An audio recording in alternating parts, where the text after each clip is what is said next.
جب حضور قرب خاص میں گئے اور ان منازل کو طے کر گئے جہاں تک نہ کوئی گیا تھا نہ کوئی پہنچ سکتا تھا، تو اللہ نے اپنے محبوب کو بہت کچھ دیا۔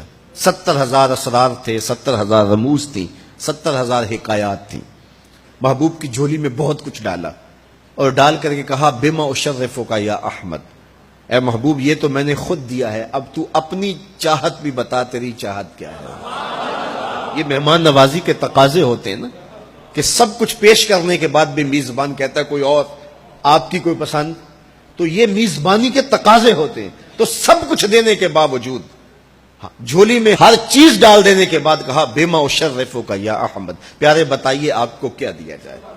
اب پھر حضور کی ڈیمانڈ دیکھیے، حضور نے مانگا کیا۔ کسی شخص کو دیکھنا ہو کہ وہ کہاں کھڑا ہے، اس کو آپ اختیار دے دیجئے گا، پھر پتہ چل جائے گا وہ کتنے پانی میں ہے۔ آپ مجھ سے پوچھتے ہیں کہ مانگیے کیا مانگتے ہو، تو میں کہوں مجھے پانی دو تو آپ سمجھیں گے پیاسا ہے، میں کہوں کھانا دو آپ سمجھیں گے بھوکا ہے، میں کہوں گا میرے نام کے نعرے لگاؤ آپ کہیں گے شہرت کا متلاشی ہے، میں کہوں گا اٹھو اور میرے اوپر پیسے لوٹاؤ میں اتنی اچھی تقریر کر رہا ہوں، تو آپ کہیں گے یہ تو بیچارہ غربت کا مارا ہوا ہے، اس کے اندر کی ابھی بھوک گئی نہیں ہے۔ تو کسی شخص کے ظرف کا پتہ لگانا ہو تو اس کو اختیار دے دیجئے مانگ کیا مانگتا ہے۔ اور مانگنے والے جب کوئی کمال چیز مانگ لیں، وہ کیا کسی نے کہا نا میرے سوال کی عظمت تو دیکھ ہے ساقی، میرے سوال کی عظمت تو دیکھ ہے ساقی، جام نہ دے حسن طلب کی داد تو دے۔ تو کسی کے سوال سے اس کا ظرف کھلتا ہے کہ وہ کہاں کھڑا ہے۔ اب حضور کو اختیار دیا جاتا ہے محبوب مانگیے کیا مانگتے، مال و زر مانگا، دولت مانگی، یہ تو قدموں میں رلتے تھے حضور آنکھ اٹھا کے نہیں دیکھتے تھے، تو پھر مانگا کہا بنسبتی الیک بالعبودیہ، اے اللہ ساری زندگی میں کہتا رہا کہ تو میرا رب ہے۔ یہ میں نے غاروں میں بھی کہا، یہ میں نے پہاڑوں پہ بھی کہا، طائف کے بازاروں میں بھی کہا، مکے کی گلیوں میں بھی کہا، برستے پتھروں کے سائے میں بھی کہا، میرے سر انور پہ اوجلی ڈالی جاتی رہی، میں نے سر نہیں اٹھایا اور کہا کہ تو میرا رب ہے۔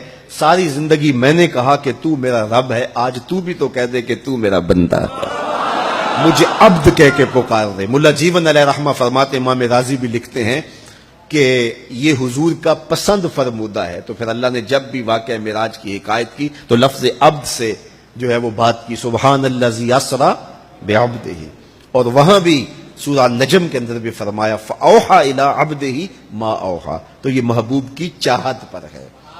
اور پھر عبدیت کا بندے کی طرف سے جو اظہار ہوگا اس کے لیے پھر 50 نمازوں کا تحفہ دے دیا کہ میرے بندے تو پکارتا رہے اور مجھے رب کہہ کے پکارتا رہا، میں تجھے لبیک یا عبدی کہہ کے پکارتا رہا۔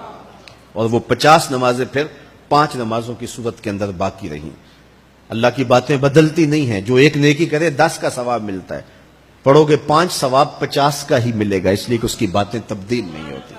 اور یہ تحفہ ہے۔ حضرت موسیٰ نے تو عرض کیا تھا کہ ایک بار اور جائیے، لیکن میرے حضور نے کہا تھا مجھے اپنے رب سے حیا آتی ہے۔ عادت باری یہ تھی نا، ہر بار 5 نمازیں معاف ہوتی تھی، اب بھی جاتے تو 5 نمازیں معاف ہو جاتی، لیکن کہا کہ مجھے اپنے رب سے حیا آتی ہے۔ اب امت کو کیا حیا نہیں کرنی چاہیے کہ 5 نمازیں امت کے لیے رہ گئی، ثواب 50 کا ہی ملے گا، اور معراج کا خاص تحفہ لے کر آئے اور کہا کہ صلاۃ و معراج المومنین، یہ مومن کا معراج ہے، میں تو سر عرش پہنچا ہوں لیکن تمہارا معراج کیا ہے، تم سجدے میں سر جھکاؤ، دیکھنا تمہارا مالک تمہیں کتنا قرب دیتا ہے۔ جب کوئی شخص سجدہ ریز ہوتا ہے اس پہ اتنی رحمتیں اترتی ہیں، اگر اسے پتہ چل جائے کہ یہ رحمتیں نازل ہو رہی ہیں وہ سجدے سے ساری نہ اٹھائے۔